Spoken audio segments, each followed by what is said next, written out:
Bonjour, ici Cécile, j'espère que tu vas bien et que tu passes une très belle journée jusqu'ici. De mon côté, aujourd'hui je te retrouve pour parler de super aliments et de mes super aliments préférés. Alors comme d'habitude sur ce genre de sujet, je ne suis pas docteur, je ne suis pas médecin. Ce que je partage avec toi, c'est mon expérience personnelle liée à ce que j'ai testé, aux recherches que j'ai faites ou à ce que j'ai appris via ma formation. J'ai envie de te parler de certains aliments qu'on appelle des super aliments parce qu'ils ont des propriétés particulières, parce qu'ils ont une très très grande richesse, soit en vitamines, en minéraux, en antioxydants, enfin en tout cas en éléments qui font qu'ils sont très bénéfiques souvent pour notre quotidien. Moi j'aime bien en utiliser dans ma vie un peu tout le temps et en particulier depuis que j'ai eu une démarche d'alimentation qui me permette de mieux supporter ma santé et aussi en lien avec mes grossesses et avec la période de l'après-grossesse où je trouve que c'est hyper bénéfique évidemment d'avoir comme ça des aliments qui vont m'apporter plus. Et je crois que ça peut être aussi très bénéfique pour la plupart des gens dans leur quotidien, quand on a un travail très prenant, quand on a besoin de beaucoup d'énergie ou qu'on est assez fatigué. Mais voilà, c'est ma conviction personnelle et après c'est mon expérience. Donc tu en fais ce que tu veux. Alors, le premier super aliment que j'ai envie de partager avec toi, c'est la spiruline. Alors, c'est classique, la spiruline, je crois que tout le monde connaît. Donc, la mienne en ce moment, c'est celle-ci. C'est une spiruline en brindilles, puisqu'on peut la consommer en poudre, en brindilles ou en comprimé. Regarde. Tu vois, ça fait comme des petites brindilles.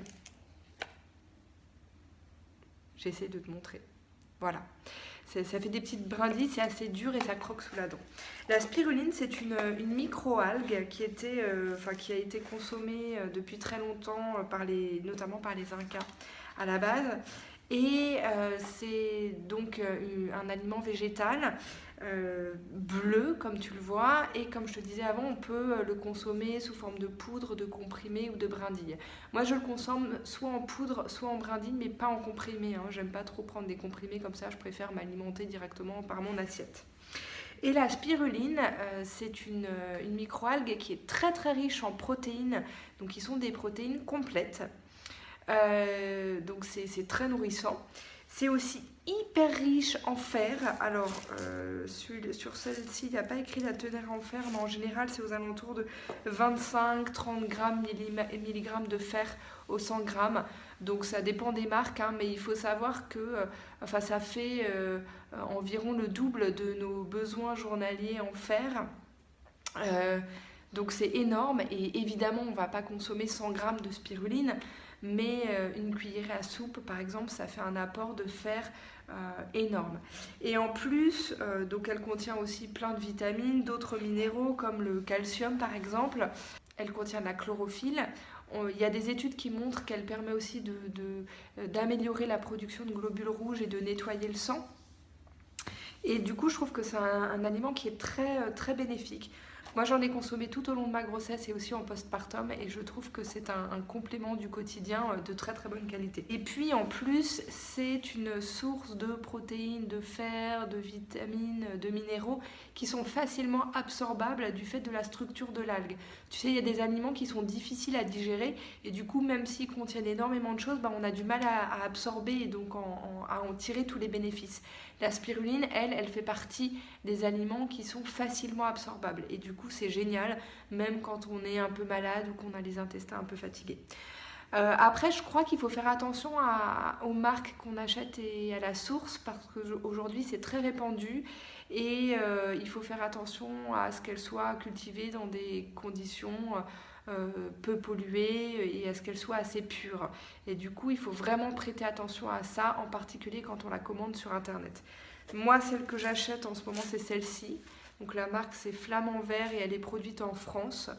Il y en a pas mal qui sont produites en France comme ça. Il y a une marque que j'aime bien qui s'appelle Alka Food, je crois. Je vérifierai. Mais qui en produit en France et au Burkina Faso, me semble-t-il. Mais il y a plein de spirulines qui sont cultivées dans des conditions un peu moins transparentes. Et du coup, il faut faire attention à ça, je crois. Mais moi, c'est vraiment un de mes super aliments préférés. Le deuxième super aliment que j'adore et que j'ai découvert assez récemment et j'en aurais consommé avant si j'en avais eu connaissance, c'est la moringa. Donc ça, c'est celle que j'ai achetée récemment. Donc ça, j'en ai consommé beaucoup juste après l'accouchement et je continue à en prendre régulièrement aujourd'hui, même si pas tous les jours. Mais le moringa, en fait, c'est un arbre, un petit arbre qui existe dans les régions tropicales. Je regarde mes notes en même temps, hein, c'est pour ça que je regarde en bas. Et pareil, donc c'est très riche en chlorophylle, c'est très riche en protéines, c'est ultra riche en calcium. Tu vois là sur ma boîte, il est inscrit que pour 100 grammes, tu as 2380 mg de calcium. Donc sachant que les besoins journaliers d'un adulte, hein, c'est moins de 1000 mg. Donc là, c'est vraiment énorme. C'est très riche en fer aussi. Dans 100 grammes, là, tu as 65 mg de calcium. Donc c'est encore plus riche que la spiruline. C'est aussi super riche en vitamine K, pour lesquelles beaucoup de gens ont des carences, en vitamine A, en vitamine E, très importante pour la peau, en magnésium aussi. Enfin voilà, tu vois, c'est une source de minéraux et de vitamines ultra précieuses. Ça a un goût dont je trouve qu'il est un peu à mi-chemin entre les épinards et le matcha, qui est une sorte de thé vert en poudre. Donc ça a un goût assez marqué, mais je l'adore. Et moi, j'en ajoute soit dans les smoothies, soit j'en mets un petit peu en poudre sur, tu vois, des salades, des légumes, et parfois même sur de la compote ou sur des choses plus sucrées, sur des smoothies. Et d'ailleurs, je t'ai pas dit, mais la spiruline, pareil, j'en saupoudre un peu partout. En fait, moi, j'aime bien le goût. Je sais que tout le monde n'adore pas le goût, mais moi, j'aime bien. Donc, j'en mets un petit peu partout, comme ça, sur le dessus. Et sachant que celle-ci en brindille, elle est assez croquante, donc c'est sympa, je trouve. Mais voilà, donc la moringa aussi, c'est un super aliment. Donc, ça contient plein d'antioxydants aussi, de vitamine C, de bêta-carotène. Et apparemment, il semblerait qu'il y ait des études qui montrent que ça améliore le système immunitaire, le taux de cholestérol, que ça diminue les douleurs articulaires. Enfin voilà, que ça a apparemment plein d'autres vertus. Moi, j'en consomme pour l'apport en protéines, en fer, en calcium et en chlorophylle principalement. Mais je trouve que c'est un super aliment très très précieux aussi. C'est pas donné, mais en fait, on en consomme un tout petit peu à chaque fois et ça apporte tellement de choses que je trouve ça génial. Un autre super aliment que je consomme de temps en temps et que j'ai acheté récemment, mais que les enfants adorent, c'est de la poudre d'herbe d'orge. Donc c'est un peu dans la même veine, hein, très riche en chlorophylle, très riche en acide folique, très riche en potassium, en calcium, en chlorophylle, donc en bêta-carotène, même si un petit peu moins puissant que la moringa quand même, hein, j'ai l'impression. Mais les enfants adorent le goût et souvent je leur en mets sur leur risotto ou sur leur purée, sur le dessus comme ça, parce qu'on a une devise à la maison qui est que tous les repas doivent comporter du verre et que parfois je leur fais par exemple un risotto au topinambour ou un plat avec du chou-fleur. Et du coup, ma grande fille de 5 ans est choquée par le fait qu'il n'y ait pas de verre dans son assiette. Donc je lui mets de la poudre d'herbe d'orge sur le dessus et elle est contente. Et ça me permet d'entretenir cette devise de toujours mettre du verre dans l'assiette. Donc la poudre d'herbe d'orge, c'est aussi un très bon super aliment. Donc c'est utilisé depuis l'Antiquité, donc très riche en vitamines, en acide folique. Ça a un goût plus doux que la moringa, donc ça passe facilement dans pas mal de choses, je trouve. Un autre dont j'ai envie de te parler aujourd'hui, c'est la levure de bière. Donc là, je l'achète en vrac, donc c'est pas mal. Et je t'en parle, alors je sais pas si on le considère comme un super aliment, moi je trouve que oui. Mais c'est un probiotique et les probiotiques c'est hyper important pour notre flore intestinale, ça permet de renouveler les bonnes bactéries dans la flore intestinale. Ça contient aussi beaucoup de vitamine B et d'acide folique et voilà, on le saupoudre comme ça très facilement sur les plats. J'aime bien son petit goût fermenté un peu fromagé, ça passe dans pas mal de choses, dans les sauces aussi, tu vois, souvent je fais des sauces au thym ou à la noix de cajou et j'en mets dedans. Et c'est très bon et c'est important d'ajouter des probiotiques à son alimentation. C'est important de surveiller ses apports en acide folique, notamment pour les femmes en âge de procréer. Donc la levure de bière, ça peut être un très bon apport aussi. Et le dernier dont j'ai envie de te parler aujourd'hui, donc il est sous plastique parce que malheureusement je ne le trouve pas en vrac et je ne le trouve pas en emballage uniquement carton. Donc je l'achète sur internet en grande quantité comme ça, c'est un sachet qui était rempli. Et comme ça j'ai besoin d'en acheter moins souvent et ça fait moins de plastique même si c'est un emballage plastique. mais il s'agit de la graine de chanvre. Je t'en avais déjà parlé dans ma vidéo sur les oméga 3.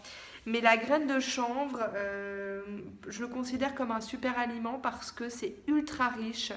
C'est une protéine complète. Donc c'est une protéine qui est d'aussi bonne qualité que les protéines animales, si tu veux. Elle contient tous les acides aminés essentiels. C'est aussi une graine qui contient des oméga 6 et des oméga 3. Et comme je t'en ai déjà parlé dans ma vidéo sur les oméga 3, on a tendance à avoir trop d'oméga 6 dans notre alimentation et pas assez d'oméga 3. Donc c'est un apport d'oméga 3 intéressant. Et puis ça contient aussi de la vitamine E, du phosphore, du magnésium, du calcium, enfin pas mal de choses qui sont importantes.